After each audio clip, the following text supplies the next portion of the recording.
Part 1. A boy in men's clothing, Houston, Texas, 1942.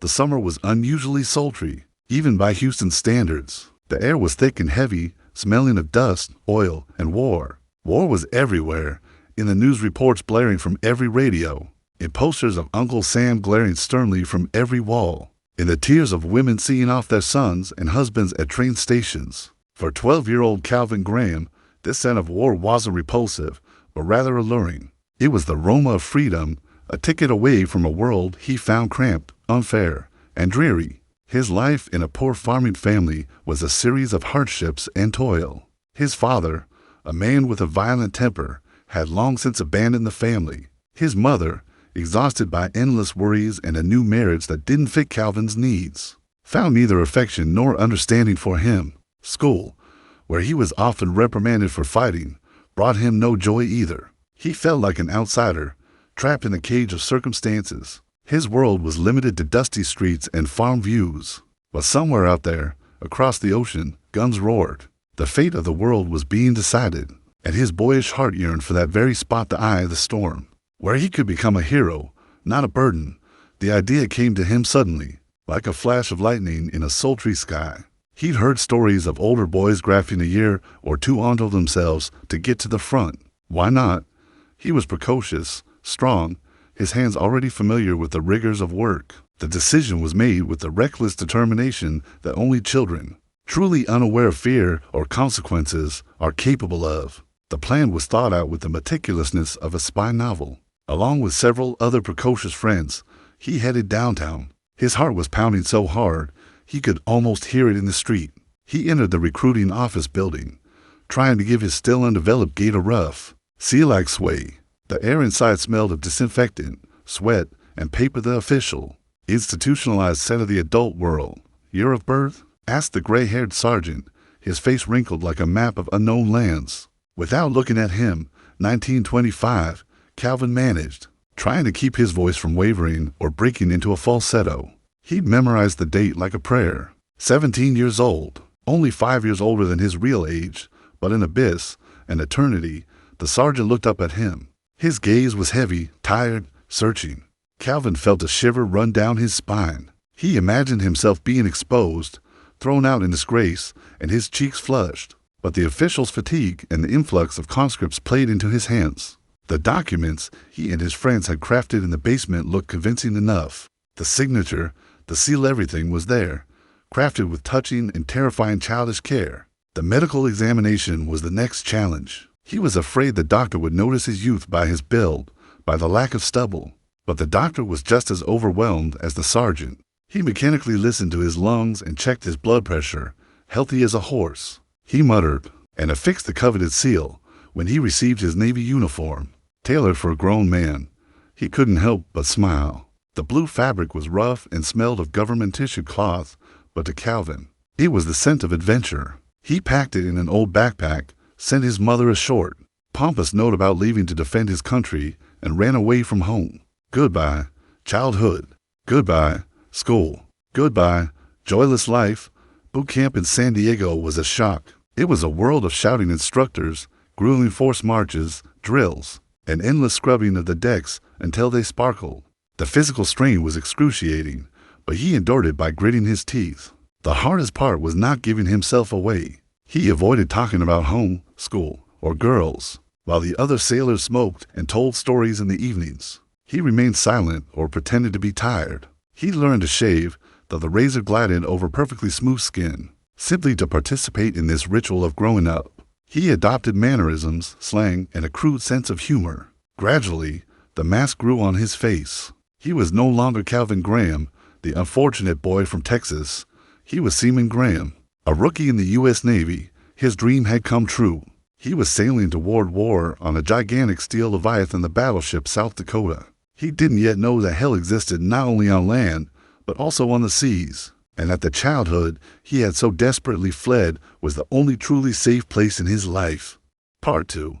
Hell off the Solomon Islands battleship South Dakota wasn't a ship, but a floating city of steel, a city of 2,000 people, with its own laws, hierarchy, and rhythm of life. For Calvin, who had never seen anything larger than a river ferry, It was a world unto itself, a world filled with the deafening roar of engines, the smell of diesel fuel, fried food, and tobacco, and the constant, never-ending hum of activity. He was a messenger and errand boy on the largest and most powerful ship in the fleet. His days were filled with running up and down endless ladders and gangways, delivering messages and helping in the galley. He was the target of condescending and sometimes even mocking glances from his senior sailors. Kid, that's what they often called him, unaware of how right they were. But Calvin wasn't offended. He absorbed everything like a sponge, the ship's complex navigation, the names of its guns, the jargon. He felt part of something grand. This illusion was shattered in November 1942, when the South Dakota entered the waters off Guadalcanal. The air felt different, thick, humid, tense. The previously serene sky was now swarming with Japanese reconnaissance planes. The order was issued to the ship, combat readiness level 1. The first air raid hit them like a blizzard. The sirens blared so piercingly that they seemed to tear at their very souls. Calvin, like everyone else, rushed to his post at the sound of the alert. He had been assigned a number assistant to an anti-aircraft gun crew. But fate had other plans that day. Hundreds of Japanese planes, like enraged wasps, dived on the American force. The world was in chaos. The roar of their own main guns was deafening, pounding their ears, their chests, their bones. The air shook. Then another sound was heard, the rising whistle of falling bombs. A blood-curdling whistle. Explosions raised gigantic columns of water alongside the ship, and the ship shuddered like a wounded animal. Shrapnel clanged against the armored dot, and then what everyone had feared happened. A hit. A Japanese bomb or torpedo, he couldn't tell, which slammed into the ship's side. The impact was monstrous. Calvin was thrown back like a splinter, his head hitting a steel beam. His ears rang. His vision went dark. Then a second explosion, closer. A wave of heat seared his face and hands, sending shrapnel flying into the air. One of them, a red-hot piece of steel, pierced his leg. Another, his arm. The pain was sharp, searing, unbearable. But all around him, a living hell was unfolding. The deck was burning. The wounded were screaming. Commands were being shouted, fading into death rattles. The ship was ablaze. The thought of calling for help didn't even cross his mind. He'd seen grown, experienced sailors die, screaming for help over scratches. No, he was a sailor. He had to hold on. Gritting his teeth, he pulled the largest shrapnel from his leg. Blood gushed from the wound. He tore off part of his shirt, making a tourniquet like he'd seen in training films. Then, limping and holding onto the railings, he crawled along the deck. The smoke stung his eyes, making it hard to breathe. He saw a group of sailors trying to extinguish a fire near an anti-aircraft gun. Without thinking, he joined them, hauling hoses, dragging the wounded away. He worked automatically, through pain, through fear, through the deafening roar. His small figure flickered in the very heart of this steel hell. And he did what a soldier should do, his duty. The battle was over. The South Dakota, seriously damaged, miraculously survived and began to retreat. Only when the immediate threat had passed did Calvin allow himself to weaken. He was found unconscious in a corner of the deck, with a bloody bandage on his leg and burns on his face. He was taken to the ship's sickbay. The ship's doctor, examining him, shook his head, badly wounded. "Boy, but you're a good man for holding on. How old are you?" he asked automatically. Stitching up the wound, Calvin, pale from blood loss, whispered the memorized phrase through clenched teeth, 17. "Sir." The doctor glanced at his face, childish, despite the soot, burns, and suffering. He glanced at his body, thin, without a hint of the musculature of a grown man. But there was no time to think. The infirmary was filled with the seriously wounded. Calvin's wounds were treated and stitched. He was injected with morphine, and he sank into oblivion, still harboring his terrible secret. He was a hero who had endured a living hell. But he was still a boy, afraid of being discovered and sent home. His war was not yet over. Part 3. An unheroic return news of the South Dakota and her crew's heroism spread across America. The ship, which had endured a terrible battle, was nicknamed Battleship X. The sailors, including young Calvin Graham, were nominated for awards. He was entitled to a Bronze Star for bravery and a Purple Heart for his wounds. For a 12-year-old boy raised in poverty and neglect, this was unthinkable. He wrote enthusiastic letters home, filled with pride. He was not just a sailor. He was a hero. His dream had come true with a vengeance.